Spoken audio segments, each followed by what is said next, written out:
Anya always believed that love, once anchored in truth, could weather anything. She used to wake up every morning to the comforting sound of Daniel's voice humming in the kitchen, the scent of fresh coffee wafting into their bedroom. Their home felt alive, filled with shared routines and soft laughter. To outsiders, they were a picture of stability. 8 years of marriage, no children by choice, mutual respect, and matching ambition. She taught literature at the local school, while Daniel worked in corporate finance. Always polished, always composed, they met in their early 20s when life still felt like an unfolding promise. He had this calm assurance about him, a way of making Anya feel safe without needing grand declarations. He proposed under a thunderstorm in Ha Long Bay, water streaming off his face as he slipped the ring on her finger. Moments like that didn't fade. They rooted themselves in her heart like vines, blooming every time she felt uncertain. But lately, the rhythm of their life had changed. Not loudly, not suddenly, just enough to unsettle her. Daniel's business trips grew more frequent, sometimes planned overnight. His kisses became shorter, his eyes less tender. The space between them, once warm and filled with comfort, started to feel cool. She noticed small things. His cologne changed. He started wearing a different wristwatch, one she never saw him buy. There were dinners where his phone never left his hand. Once, she picked up his blazer from the dry cleaners and found a hotel receipt tucked in the inner pocket. A hotel in the city, not the one he claimed he stayed at in Singapore. She didn't ask. Not yet. She had always trusted Daniel completely, and the idea of doubting him felt like betrayal in itself. But the feeling lingered like a splinter under skin. It wasn't about catching him in a lie. It was about knowing whether the truth had already left. Late one evening, while Daniel showered, his phone buzzed on the nightstand. She glanced at it. The name Maya appeared on the screen. No surname, just Maya, followed by a heart emoji. The message preview read, "Miss you already." Last night was... The rest vanished before she could finish reading. She placed the phone back down, untouched, like it might burn her fingers.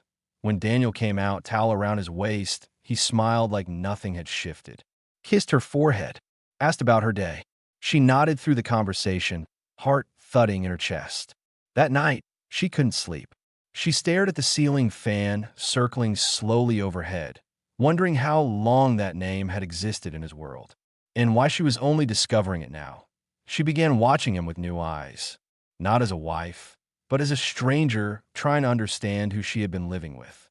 Every morning, she observed the way he tied his tie, the curve of his smile when he left for work. Was he thinking of her or someone else? Their conversations became shorter, filled with silences that neither wanted to explain. Still, Daniel brought her flowers one Friday. White lilies, her favorite. She almost cried then, not from joy, but from knowing he remembered, and still lied anyway. She tried to convince herself it was nothing. A misunderstanding. A cousin, a client, a colleague. But then she saw the lipstick stain on his collar. A pale shade of rose. It wasn't hers. She hadn't worn lipstick in weeks. She touched it gently, as if touching proof of her own undoing. She didn't say a word. Just placed the shirt in the laundry as usual. One afternoon, while organizing her bookshelf, she came across an old journal from their first year together. She had written, "If he ever lies to me, I hope I never find out." She sat there staring at that line, thinking how naive it sounded now. Truth doesn't hurt. Lies do. And it wasn't the message from Maya, or the lipstick stain, or the absences. It was the knowing that if she asked, he'd look her in the eyes and still deny it. She poured herself a glass of wine and stood by the window, watching the city move on beneath her. Lights flickered in apartment windows. People returning to homes they trusted. She wondered how many of them were living the same quiet fear she was. His voice called from the hallway. She turned, smiled, and answered. Calm, controlled. The way a woman does when she still loves the man who might be lying to her. Anya's instincts were no longer whispers. They were alarms. She started paying closer attention. His suitcase, once carefully packed, now carried inconsistencies. A receipt for a dinner reservation for two, tucked between travel documents. a pair of cufflinks she'd never seen before. The stories he told didn't match the details she found. One night, he claimed to be in Hanoi for a conference, but the hotel number on the receipt belonged to a boutique hotel in Da Nang. She searched the place online. Romantic, intimate, nothing professional about it. She said nothing. Instead, she smiled and cooked dinner like she always had. Trust wasn't broken in an explosion. It cracked in silence. She began documenting everything. Quietly. Screenshots of bank transactions, photos of receipts, timestamps on calls from numbers not saved in his phone. He always erased messages, a habit he never had before. When she asked about it once, he shrugged. Work's been messy. Clients are paranoid. Her heart sank deeper every day, but she wore her composure like armor. When he touched her, she didn't pull away, but she didn't lean in either. They made love less often, and when they did, it felt like a performance. His body was present, but something had already left. Eli came over one evening. Anya hadn't seen him in months. He looked tired, uneasy. As they sat in the kitchen, catching up, Eli asked her if everything was all right.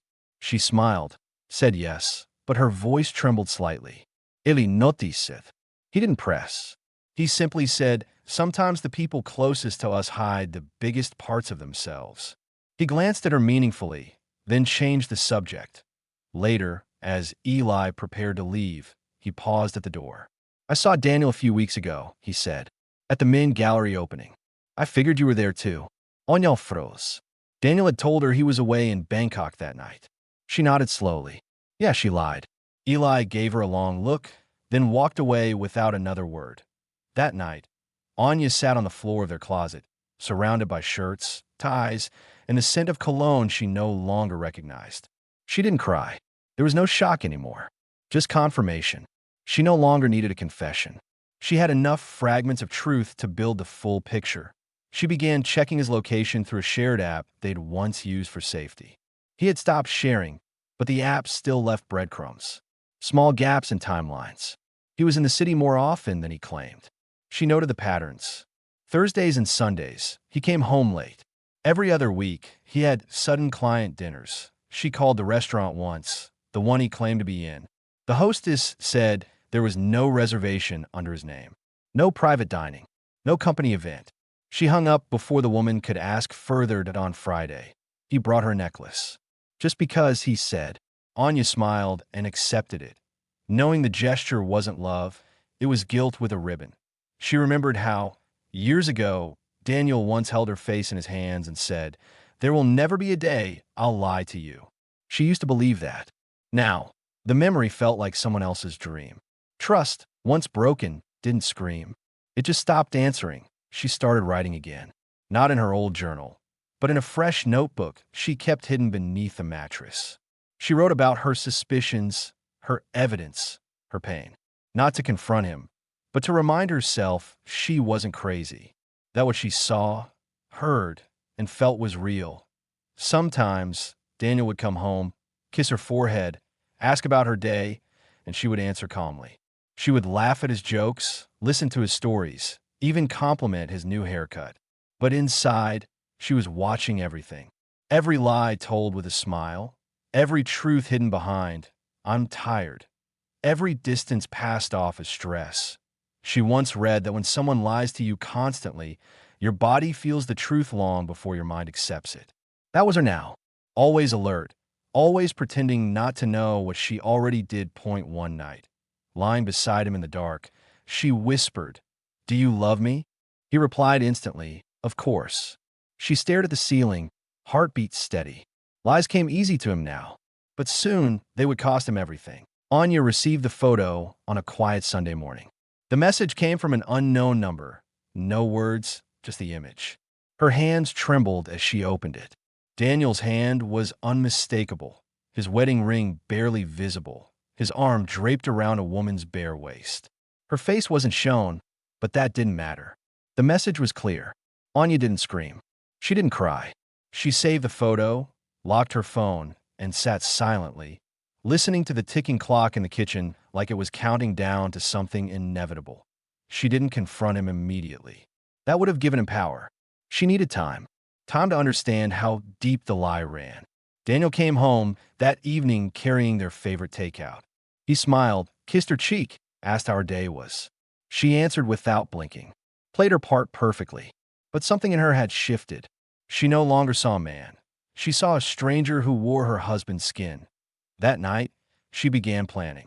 She wasn't going to destroy him with rage. She would dismantle his comfort. Quietly, carefully, she began recording phone calls, backing up data, copying financial files. She contacted a lawyer anonymously, asking about asset division, spousal rights, digital evidence. The woman on the other end of the call spoke gently, like she already knew the story.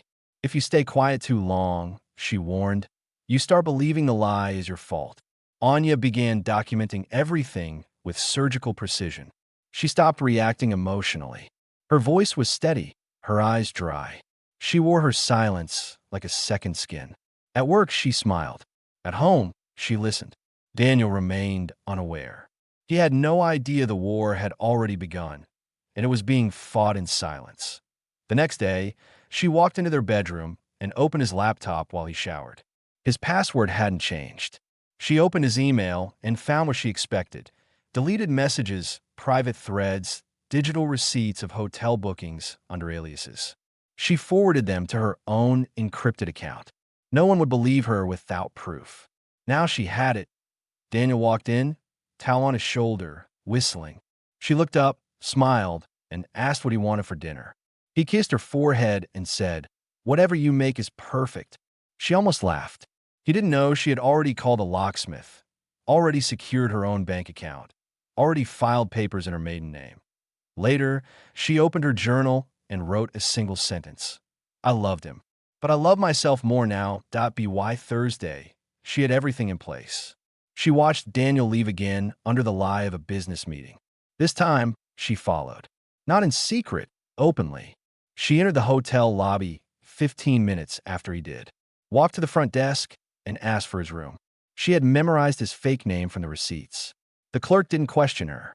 Room 506, she didn't go up. She just stood there, letting the weight of her decision settle. Then she turned around and walked out. She had no need to catch him in the act. The betrayal had already happened 1,000 times over. Seeing it wouldn't change anything. That evening, she made dinner as usual. Daniel came home late, smelling of perfume that wasn't hers. He looked tired, said the meeting went long. She nodded, poured his wine, and watched him eat.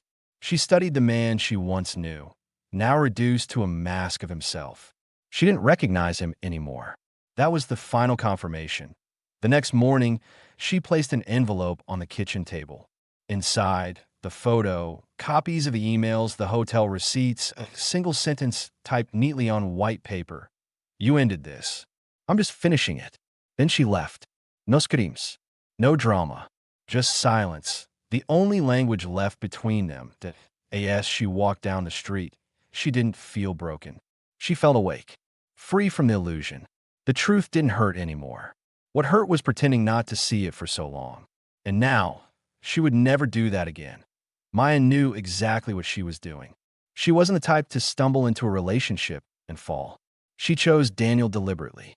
The way he looked at her that first night, hesitant, guilty, intrigued, was all she needed. She could always tell when a man was vulnerable. Daniel wore the face of a committed husband, but his eyes were already wandering. It didn't take much. One conversation, a few shared drinks, and the barrier between them collapsed. He told her he was married, but unhappy, that his wife had grown distant, but they barely touched, barely spoke. It was the oldest story in the book. Maya didn't care. She wasn't looking for permanence. She wanted control. The affair wasn't about love, it was about power. She could pull him in and let him go on her terms. That thrill kept her coming back. Daniel tried to keep the boundaries clear at first. Secret meetings, no calls at home, no photos. But Maya was good at unraveling restraint. She made him feel young, alive, unburdened. They met in hotel rooms dressed in shadows. He brought her gifts, perfume, jewelry, sometimes even clothes he said reminded him of her. She smiled and accepted everything, knowing each item was bought with a piece of his guilt. She wasn't in love with him, not truly. But she enjoyed being the center of his hidden world. He would talk about his wife sometimes. Never in cruel words, just in that passive tone of regret. Maya listened, offering false empathy while calculating how far she could push. Soon, she wanted more. Daniel had promised her nothing, yet his presence became a constant. She started texting him in the middle of the night. When he didn't reply, she grew cold, distant. She'd learned long ago that affection was a currency. Withhold it, and men panicked. She began pressing for change. "How long do you expect me to wait?" she asked once. "Do I mean anything outside of hotel walls?" He didn't answer. His silence told her everything. He wasn't going to leave his wife. Not yet. Maybe not ever. Maya wasn't the kind of woman who waited. So she took things into her own hands. She created a new account on a messaging app and reached out to Anya. She didn't say her name, just sent a message. "He's not who you think he is." No reply. She sent a second, asked him about last Thursday night. Still no response. That annoyed her. She expected a reaction. She wanted to see the cracks appear. She wanted Anya to break. She looked Anya up online. Social media accounts were clean. Teacher, polite smile, quotes about kindness and faith. The opposite of Maya in every way. And that made her hate her even more. What kind of woman keeps a man like Daniel bored enough to stray? Maya followed her once, curious, just to see her in real life. She watched Anya from across the street, leaving a bookstore, looking peaceful, unaware. There was nothing threatening about her. No power, no sharp edges. Maya couldn't understand it. How could this woman still have everything while she remained hidden, kept like a secret no one wanted to acknowledge? That night, Daniel came to her place. She didn't kiss him when he arrived. She poured herself a drink, stared at him coldly, and asked, "What are we doing?" He looked exhausted, said he couldn't talk, said things were complicated. She laughed in his face. "You like being a coward, don't you?" she whispered. "You get everything without risking anything." He snapped, told her she was becoming unhinged, that it wasn't supposed to be this messy. She told him to leave. But before he did, she made sure he understood. She wasn't going to be ignored. Not anymore. The next morning, she sent Anya a photo. Just one. Blurred, taken in bed, Daniel's hand visible around her waist. No words. Just the image that if Daniel wanted a simple affair, he chose the wrong woman. Maya wasn't here to play nice. If she couldn't have him completely, she would make sure his world fell apart just enough to remember her. Daniel woke to an empty bed, the scent of Anya's shampoo already fading from the pillow. The house was unnaturally quiet. No sound of the kettle, no light conversation drifting from the kitchen. He walked out, expecting her to be in the garden, but instead found the envelope on the table. His name written in her precise handwriting. He stared at it for a moment before picking it up, suddenly aware of the cold tightness in his chest. He opened it and pulled out the contents slowly. The photo hit him first, his hand wrapped around Maya's waist, undeniable, inescapable. Then came the receipts, each one tracing the map of his betrayal, meticulous and complete. The final page was simple. "You ended this. I'm just finishing it." He sank into the chair, fingers trembling slightly, the silence now suffocating. Daniel had always believed he could manage the lie. He compartmentalized everything. Anya was his life partner, the constant, the foundation. Maya was the escape, a thrill he convinced himself he deserved. He told himself it was temporary, a mistake he could control. But looking at those papers, he realized control had slipped from his hands long ago, that he called her twice. No answer. Texted her. "Let's talk." Nothing. He paced the house, the walls suddenly unfamiliar, the air thick with guilt. Every object felt like it was watching him. Her books, her framed notes, the coffee mug she always used. They weren't just things. They were pieces of the life he had slowly eroded. He left message after message, each more desperate than the last. "I made a mistake. I never stopped loving you. Please come back. Please talk to me." But the silence didn't break. He drove around the city looking for her, checked her favorite spots, even called Eli under the guise of concern. Eli didn't say much, just told him, "She doesn't need you to find her. She needs you to realize what you lost." Daniel returned home, defeated, sat in their bedroom and stared at the wardrobe. Her clothes were gone, the dresser drawers empty. She hadn't left in anger. She had left prepared. That hurt more. It meant she had accepted that he was no longer worth fighting for. Days passed. Maya texted, asking what was happening. He ignored her. Her voice, once alluring, now felt like noise. He saw her clearly now, not as a victim, not as a mistake, but as a consequence. He stopped replying altogether. The affair that once felt like freedom now reeked of decay. He returned to work, mechanical and hollow. His colleagues noticed a change. Less sharp, more distracted. He lied again, said he was dealing with stress, a family matter. The truth remained locked behind his tight smiles and unfinished sentences. At night, he read her journal, the one he found under the mattress. Page after page of heartbreak, suspicion, evidence. She had known for months, and she never said a word. She had loved him enough to wait for the truth to come to him, but not enough to let it destroy her. He began to write her letters. Not to send, just to speak. Apologies that came too late. Regrets poured onto paper. I thought I could have both. I thought you'd never leave. I forgot who you were. Each line was a confession. Not to get her back, but because the weight of silence was heavier than her absence. That he saw her once across the street, weeks later. She looked calm, strong. She didn't look at him, didn't slow her pace. That moment confirmed what he feared most. Not that she was gone, but that she was better without him. Daniel returned home to the echo of a life he destroyed with choices he thought he could control. Every corner reminded him of her absence. Her presence lingered in the spaces he took for granted. And now, nothing he said could change that. Anya didn't vanish, she reinvented. In the weeks after leaving Daniel, she moved into a modest apartment near the coast, far enough to avoid old patterns but close enough to stay grounded.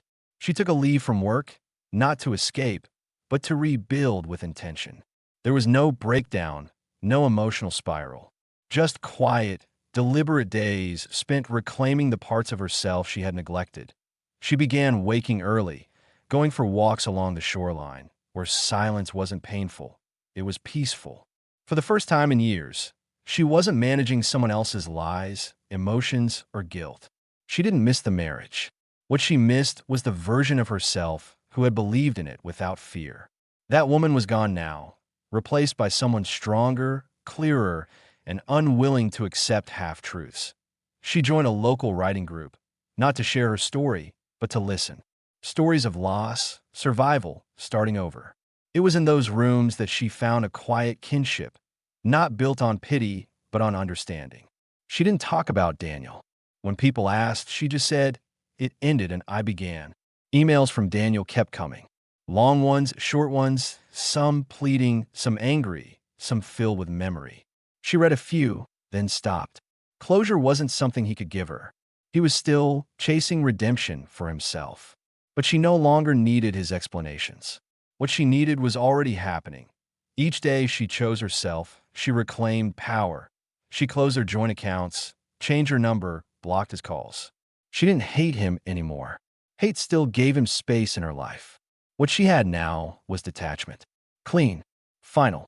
She boxed their wedding photos, dropped them at a donation center without looking back. The ring, once a promise, now sat at the bottom of her drawer, untouched. Anya began writing her own story, not about betrayal, but about identity. She poured into pages everything she had once swallowed to keep peace. Not for revenge, but for clarity.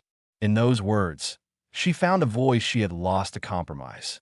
Her story wasn't about a man's infidelity. It was about a woman waking up to the reality that loving someone shouldn't cost you yourself. She traveled alone for the first time in years. No itinerary, no plans. Just movement. Freedom. In a quiet cafe in Hoyen, she met a stranger. A simple conversation. Nothing romantic. But for the first time, she laughed without effort. Not performing resilience, but living it. Months passed. The pain dulled, replaced by reflection. She didn't regret loving Daniel. What she regretted was not leaving sooner. But even that softened, because everything that happened brought her here, fully present in her own life. Daniel faded into the background. Occasionally, memories surfaced, but they no longer stung. They were just reminders of a chapter closed. Maya, too, disappeared. Whether she moved on or clung to what remained, Anya didn't care. That story no longer belonged to her. She was writing a new one. Unfiltered, unburdened, hers, she returned to teaching. Her students noticed the glow, the quiet confidence.